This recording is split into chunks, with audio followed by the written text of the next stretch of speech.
Well, thank you very much. I'm glad I can show you some insights of an introduction of a new digital test we introduced last October.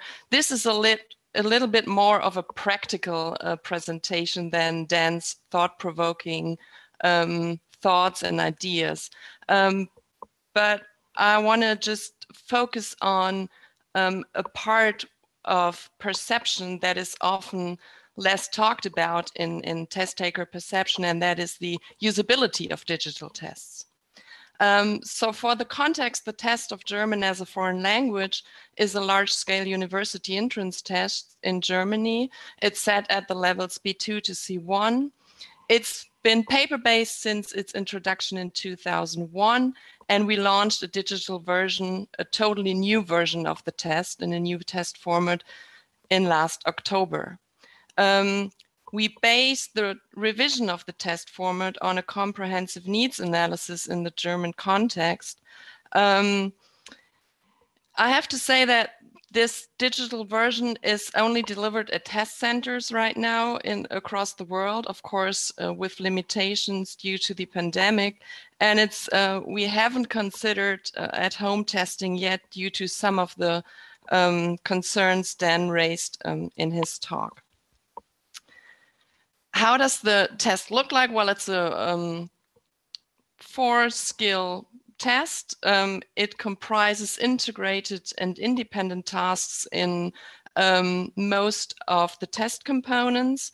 I don't want to go into details. I just wanted to show you that we're talking about a test of an approximate length of a little over 3 hours, including different pauses, which also might be a concern for at-home testing, maybe the length of an exam.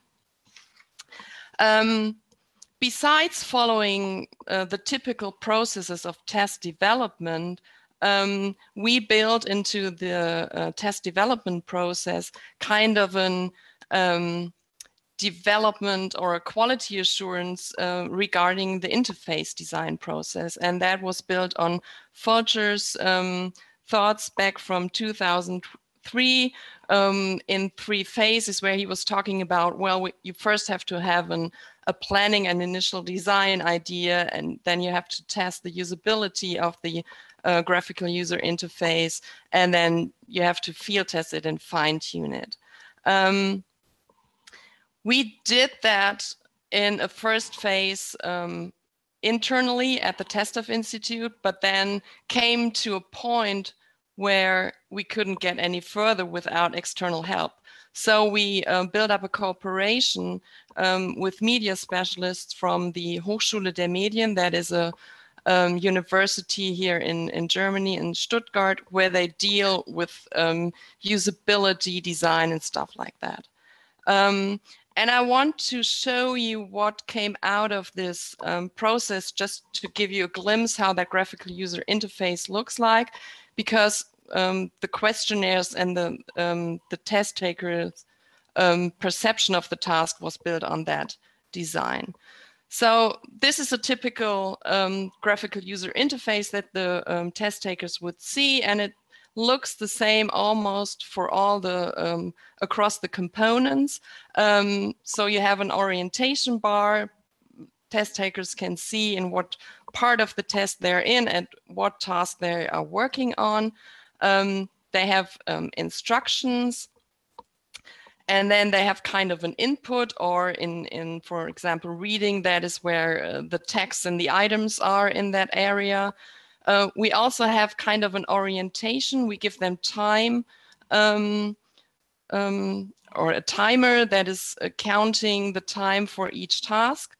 And we have tools test takers could use during task completion. They can adjust the volume, they can increase the font size, and they can highlight parts of the text. And of course, they can go back or forward to the next task, but they can't go back once they've pressed that button. In additional tasks where there's writing involved or graphics included in the tasks. Test takers have the possibility to zoom into those graphics, to enlarge them. And they also have the possibility to use a toolbar for the German umlauts and for some shortcuts to copy and paste parts of their text.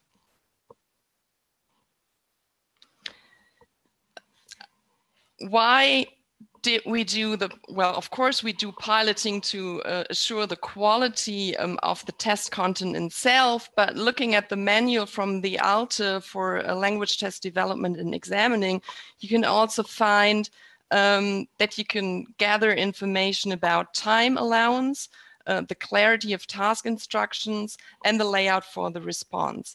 And that was, of course, something that we were very interested in for the digital test. In piloting, we want to have almost the same kind of test taker population that we are expecting for the real test. And so in piloting through different stages, over the years, we had a sample of around 2,600 study applicants. Large groups come from Eastern Europe, the Middle East, and Asia. They're on average 26 years old, which seems quite old, but our test-taking population mostly has already earned a degree in their home country. So they're coming mainly for master's education to Germany. Overall, we had more female than male participants. And if you look at the typical test-taking population for the TestDaF, that's kind of a representative sample.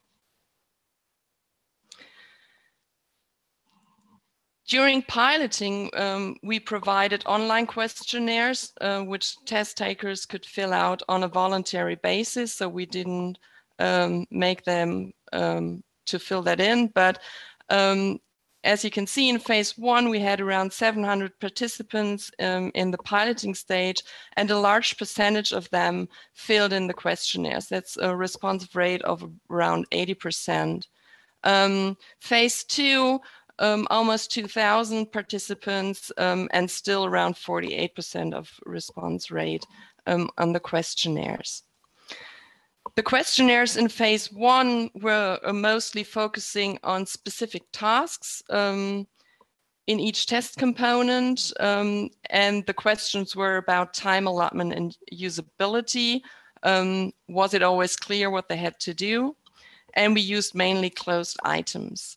The questionnaires in phase 2 comprised only open questions where people could fill in general comments about the single test components over their impression of the overall test. And now I want to show you some of the findings which focus in phase 1 on the usability. So how did they perceive the graphical user interface? How did they deal with the digital test? And on phase 2 about what did they think about the several test components and the tasks and difficulties within that. So phase 1. First of all, we were, besides the graphical user interface, we were also interested in what challenges test takers had in typing their text on a computer. So we asked them if they had any trouble using the keyboard. And as you can see, around 60% of them said no, but still 26% said yes. And what were these challenges or trouble that they had? Well, of course, most of them said, I prefer handwriting. I'm a slow typer. The keyboard layout was to some extent problematic for some test takers because they said, I was used to another keyboard than used in the test center. They had troubles with upper and lowercase letters, which is especially problematic in the German language. And some of them also said they're not used to type in German, but could type in their L1. We also asked them if they made use of the tools that we provided them with. And as you can see from the percentages, they used them, and they used them quite frequently. They used them to adjust the volume, to zoom into the graphics. The only thing they didn't use as much was to copy and paste over the toolbar in the writing session. But otherwise, that numbers gave us quite the confidence that it was useful to have those tools built within the test design. In the speaking section, we also asked them about if they perceived the pictures we included as helpful for imagining the situation they were talking in, and if kind of those phases they were go through, like thinking and preparing what they want to say and then speak to the computer, if that was always clear to them what they had to do and at what time they had to speak. And as you can see, some looked at the pictures, some even didn't look at the pictures, and to some they were helpful, to others not. So they didn't do any harm. We decided to leave them there, but not all made use of maybe the potential benefits of the pictures. But what was quite surprisingly and positive surprisingly is that at any time during the speaking test, especially, test takers had the feeling that they knew exactly what they had to do at certain times and when to start speaking. And we also asked them if they did a computer-based test before, and as you can see, a majority of them did not. So looking back at the results from the usability and how they made use of the tools and how they appreciated some of the tools, we thought that the usability and the graphical user interface was quite helpful for them, and that we shouldn't change much about it. So let's move on to the challenges and the acceptance of the new test regarding the single test components and the overall acceptance. For reading, there were some things that participants mainly commented on. It's the time, and not only the time for every single task, but they wish they could have a time for the whole test component and then could go back or switch between the tasks and spend time as they want on several tasks. They complained about the number and the variety of tasks, that was quite a lot to work on 7 different topics and 7 different tasks. And some of them also complained about that reading on screen and highlighting text on screen is something different than doing that on paper. Regarding the listening section, they had troubles that all text and videos were only played once. And there are also some open questions in the listening sections, and they watched a video and they said, like, well, watching and listening and typing at the same time is different, and they even perceived the videos differently. So for some of them, they were very helpful. Others find them very distracting. Regarding the writing, of course, time is always an issue when it comes to writing. They complained that typing on the computer was hard. I mentioned that earlier. And they had trouble with the new task format of the integrated tasks. So that was something that they commented on to a large degree, that this task format, they don't know what to do with that. In the speaking section, most of the comments related to the format, and that is really interesting because the format in the paper-based version of the TestDaF is also computer-based. It's a SOAPy format, so that format hasn't changed at all, but still people are complaining about the format, that speaking to a computer with other people in the room is unfamiliar to them and makes them uncomfortable. They also think that they have to go through a number of variety of task types and settings, and that some topics were difficult for them and they would need much more preparation time to talk about properly about that. Regarding the acceptance, most of them perceive the digital version more difficult than the paper-based version. And I copied that in capital letters directly from the questionnaire. And das war wirklich sehr schwer. That was really difficult, emphasized several times in the questionnaires. And a little bit of the downside was also the screen time, that they said it was exhausting to look at the screen for so many hours and their eyes were starting to hurt. On the positive side, though, they all said that, or most of them said that the tasks and the topics had a good fit with the target language use. So they felt that they're all relevant and study related, and I liked that a lot. And they were based on the communication at university. So that was something that we were hoping for, and many test takers well, confirmed our hopes. Limitations to the questionnaire study.